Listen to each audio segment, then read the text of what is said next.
So the higher you are, the more noisy it is. What's happening? Is there an event?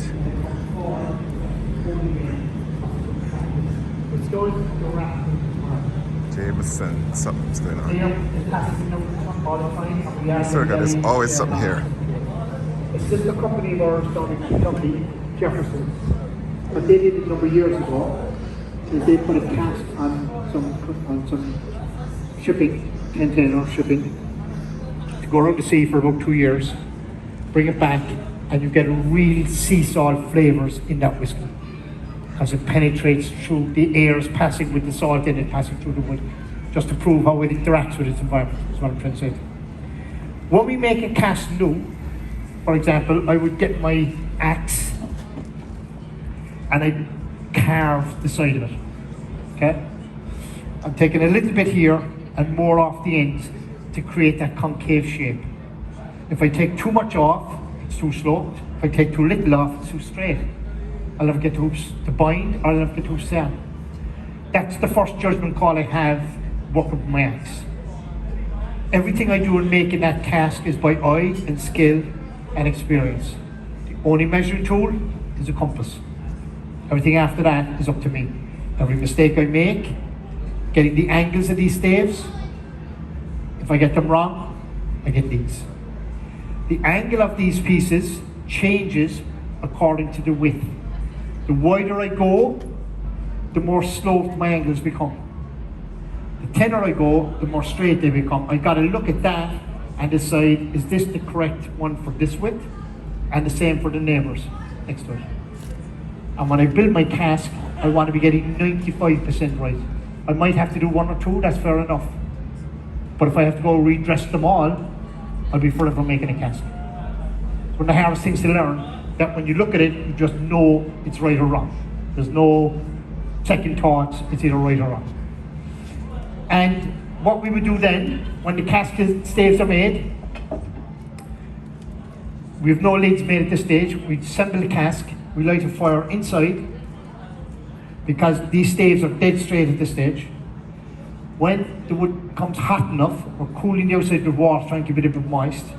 Now we can work the wood, we can bend it, we can shape it. We put a cable around the end, wind in the cable, pull in the shape, and now we have our shape. We have that shape, okay? And we leave it cool down, and once it's cooled down, then it will hold that shape. Because that's my concave shape. And that's called toasting the barrel. And that's as far as they'll go in the wine business. Because in the wine business, they don't want to over oak the wine with too much toasting.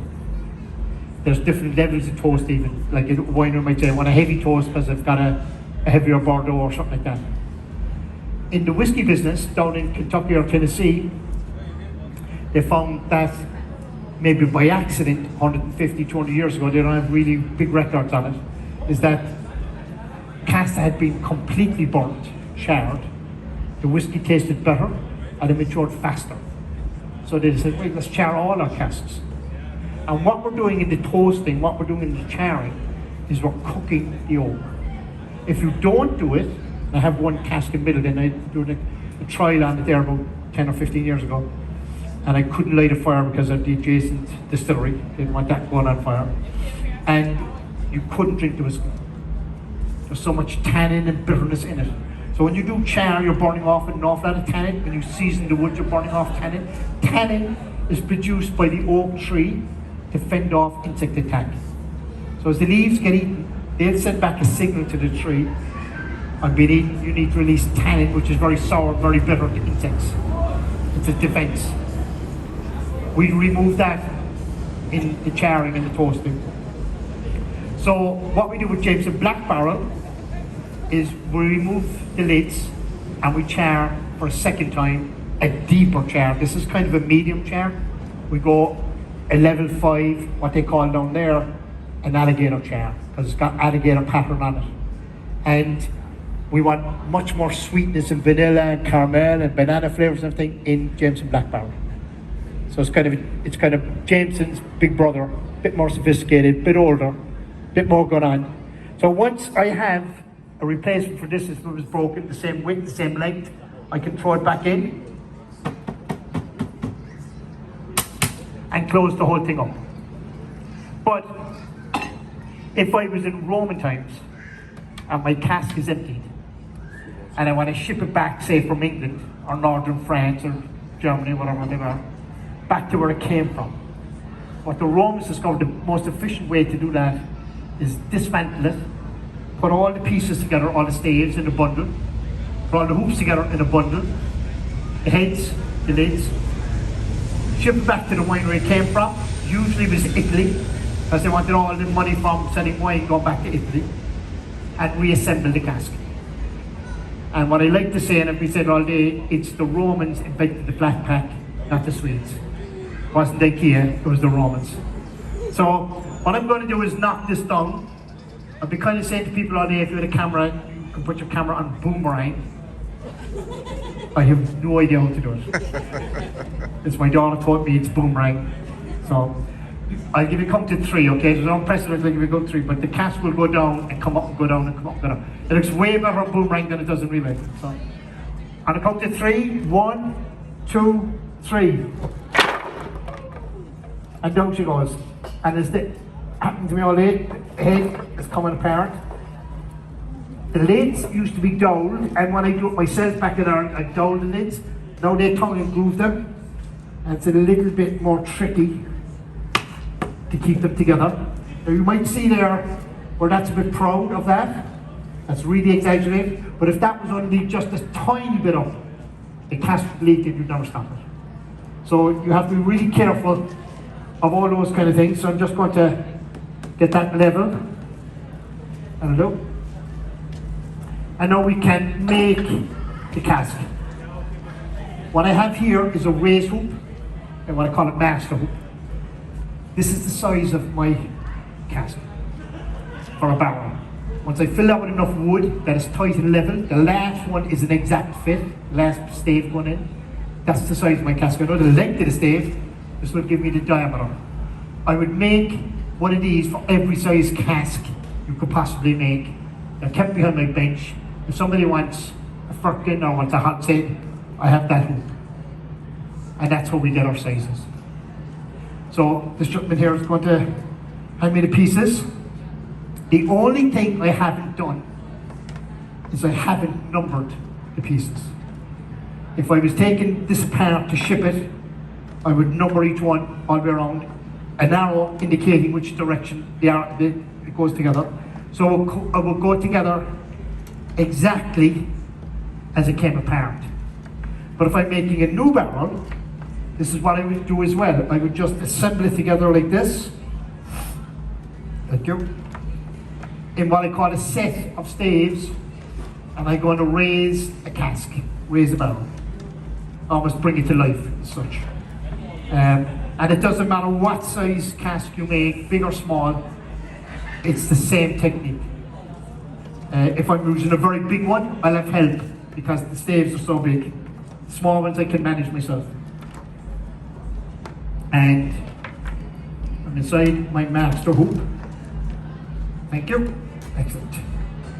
So what I'm going to do is take this very wide one. This particular cask has an awful lot of wide staves, which is not something I would have done. I would have got more even distribution of staves.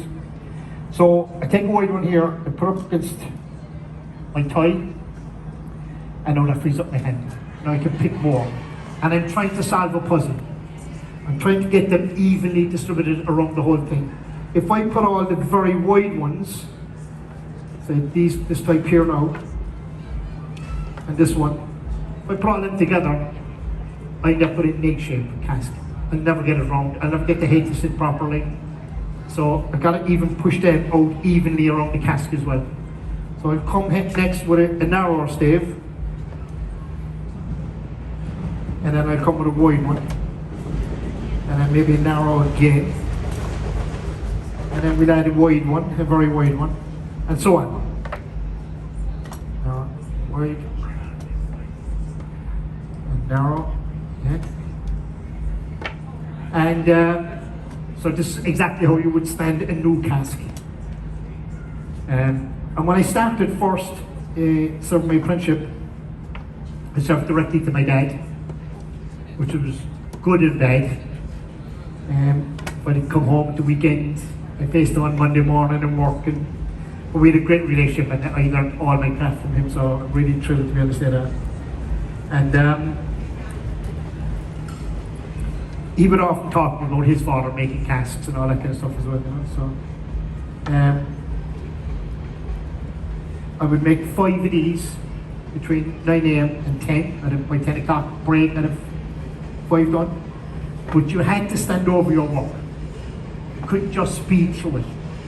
You had to mark your work with a mark, a letter or a number or something like that.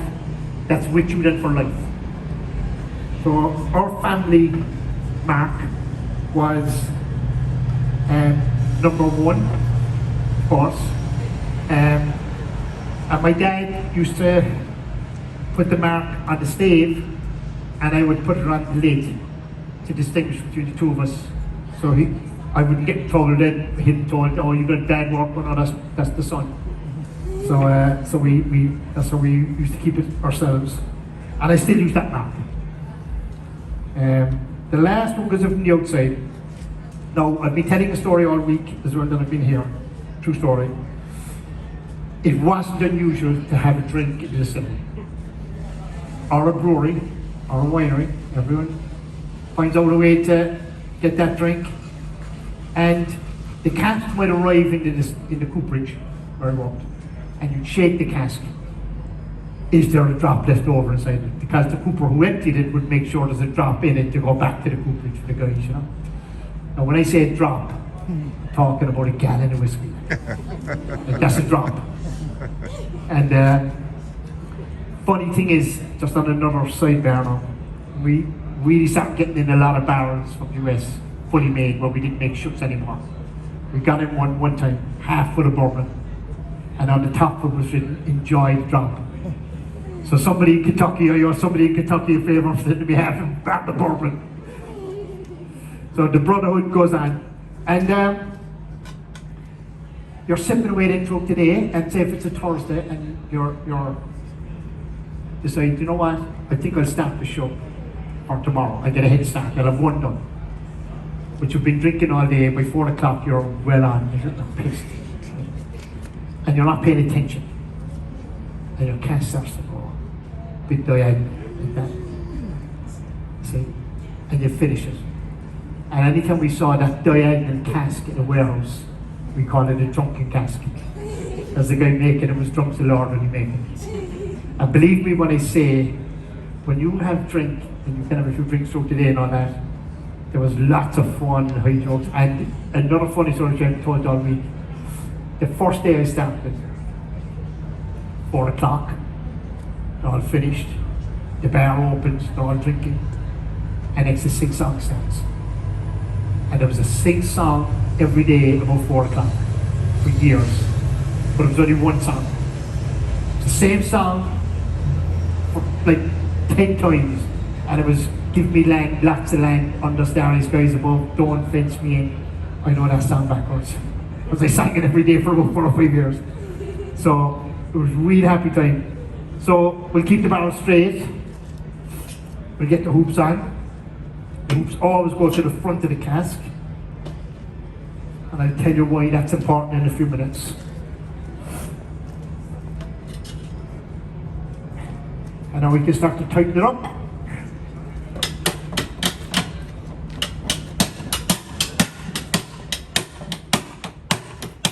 I want to knock out my staves and get them all level. I'm gonna get the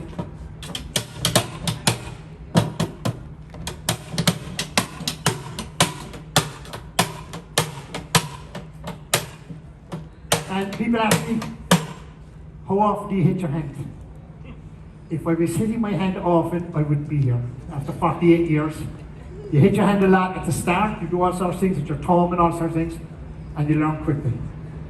But my apprentice that he just finished his apprenticeship, at the start he had all bruises along here. So you learn quickly, you must keep your fingers in case you miss. I'm finished with my master hoop. You can put that back behind the bench. The groove is up and down all over the place. As I was saying, it sits on top and rides along cutting the groove. I need to get that groove perfectly level.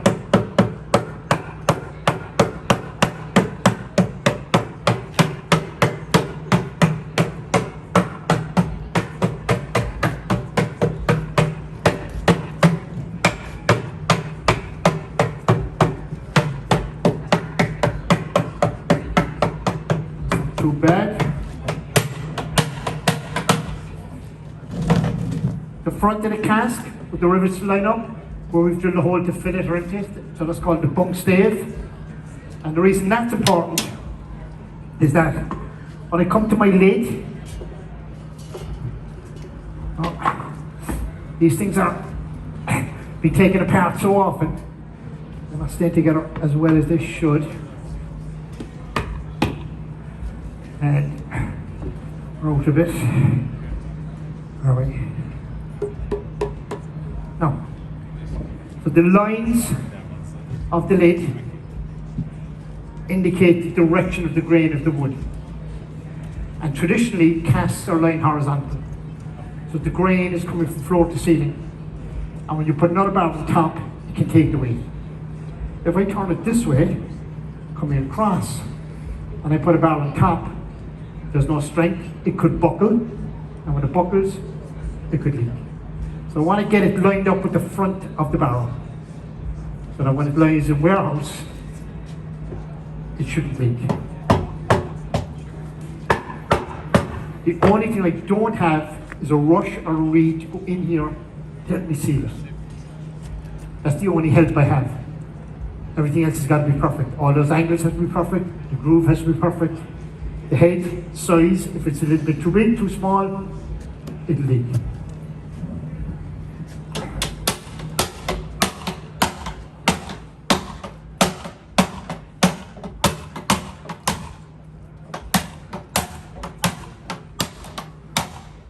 And then I can put on my last, now I can knock out these rivets and make them smaller.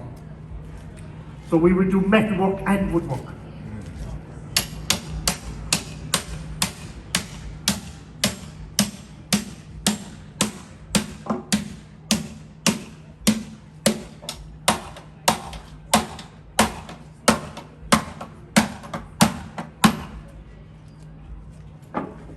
And then we can turn it up, start to finish the other side.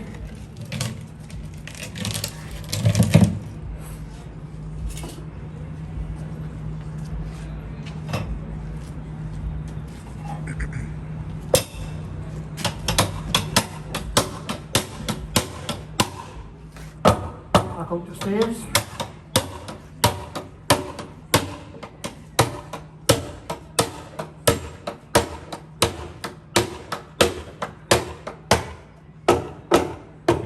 All kind of even and straight.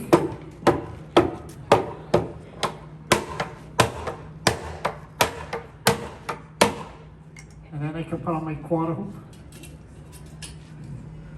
Again, looking for the rivets to line up. And the mark, as I said, would always go on the bunk stave so you know where to find it if you're trying to find out who repaired it or made it.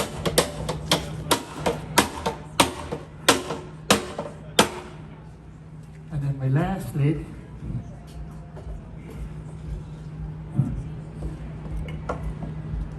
Now traditionally, using those tools, it would have taken a day to make one of these.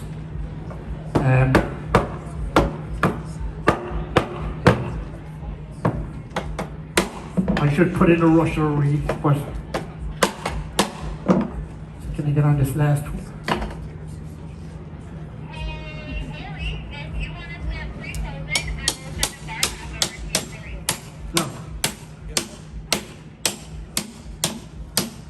Even when I'm hitting that hoop, if I don't make correct contact, I bend it. And I gotta straighten it then, and I don't want to be creating extra work.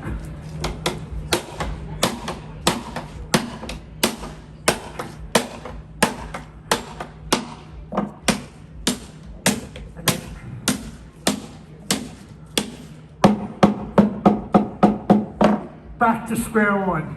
Thank God. Brilliant. So, that's my cask almost finished. What I have here, as we said on the introduction now to go, is cooking the wood, charring. And what I have here is what we're going to demonstrate. Now, I'm not going to leave it go too long because we're not in a cooperage, we're not in a controlled environment. Charring it, to judge how deep the char would be, I have to look at the cask and see how much pattern is coming up in it. And I know, so I might go 7 or 8 or 9 minutes or whatever. Now what they do in Kentucky and Tennessee when they make this, they're using gas, 700 degrees, 20 seconds, 30 seconds, 40 seconds, depending on how much char they want. They're timing it up. So I just made kindling. Just kindling. Normally you would use the material you had from making the cask to set fire to it. And what we're going to see then is, we're going to go leave it go as far as the cask starting to go on fire. The kindling is just to get the cask on fire. That's all that's for.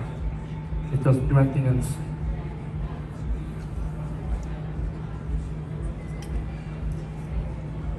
And try and get it going as fast as we can. So we start to go there now. Move everything in place. Leave the fire extinguishers and all that. It's a very controlled thing. What will happen is it'll run out of oxygen and it'll go back down, get a breath of oxygen, come back up.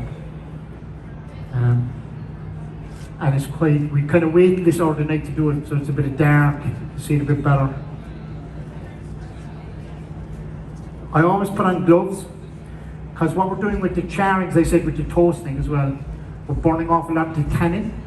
So when I put the lid back on in a minute now, leave it out for a while, then I'll take it off, there'll be a big puff of smoke, and the smoke is kind of yellow, and the yellowness is the tannin.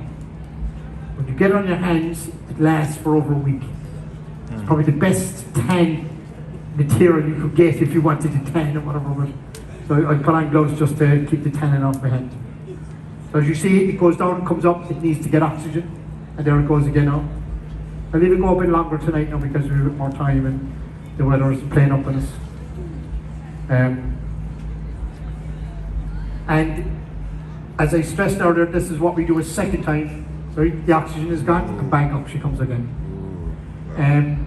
Where we do this the second time for Jameson Black Barrel. So taste Jameson Black Barrel if you've never had it.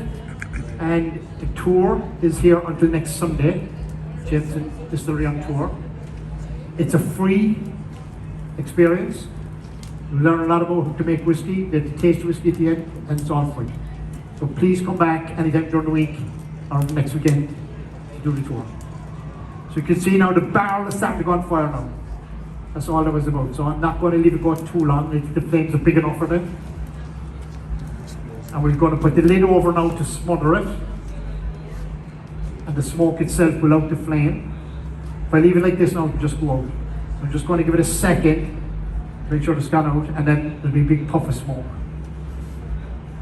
Okay? And you can see the yellowness in it. It's a bit white now, but there's some yellow there. If I leave it alone, it'll reignite. And you see the flame, the sparks are starting again there now. And here she comes again. Wow. And at that point, if I wasn't happy with the charring, I could leave it go a bit further. So right, we better do this before the fire begins choked. Anyway, thank you all for watching. I'm not going to remove it again now.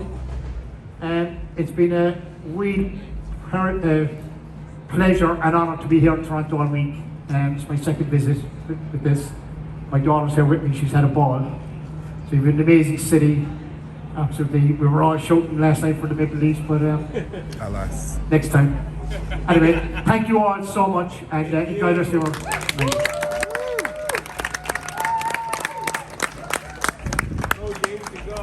Thank you. Thank you very much.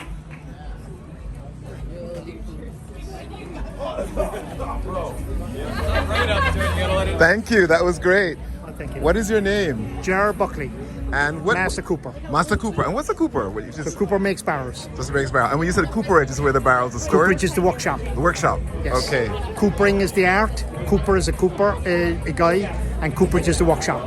Perfect. And all. Dating back 4,500 years. Oh man. And those are all the tools that you use, Here's right? some of my tools. Right.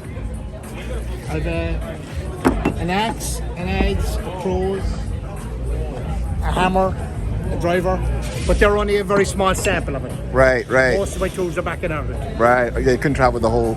Can't You have to bring bring the whole cooperage with you. Can't bring everything. Well, that was what. And how So- long? Have you, sorry. Go ahead. So now you have some indication as to what the art of coopering is. Right. And if you do the tour, you get a real indication of the art of making whiskey. Making whiskey. Okay. And this is an important part of the. Hugely important.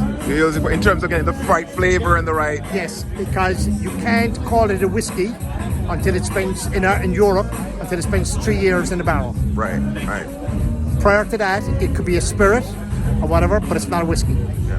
And how young were you when you started doing this? I was 16 when I did the interview, and I was a month gone 17, and I've been in it ever since. I retired this year, so I've been 48 years a cooper. Fantastic. And why did you get into it even at 16? My dad said there's a job down the distillery. You're going down next Monday. I did one interview, been in the same job ever since. Right. I wouldn't know how to do another interview. Ah, brilliant. And and where in Ireland are you based? We're based in Southern Ireland in a city called Cork, Oh, I know in Cork, the yeah. townland of Middleton, Okay. is where the distillery is. So that's where I've been all my life. So we make lots of products: Jameson, Powers, Redbreast, Middleton. So we've lots of ranges. We've over 50 products. Fantastic. Fantastic. Thank you. You're welcome. It's beautiful. I just Enjoy. stumbled on this. I was at home and said, let me go for a walk, and then there you were doing this. I'm thankful I came. My last night tonight. Your last night tonight, and I got it, so I'm you got happy. it. And I'll Good come. timing. I'm come for the tour during the week. You said, right? It'll be up there. There's a tour every 30 minutes, I think. Okay. And you just sign up, Right. and that's it. Cost you nothing. Perfect. I'll post it so people can know And about bring it. your friends. I will. Thank you. You're welcome. Sorry.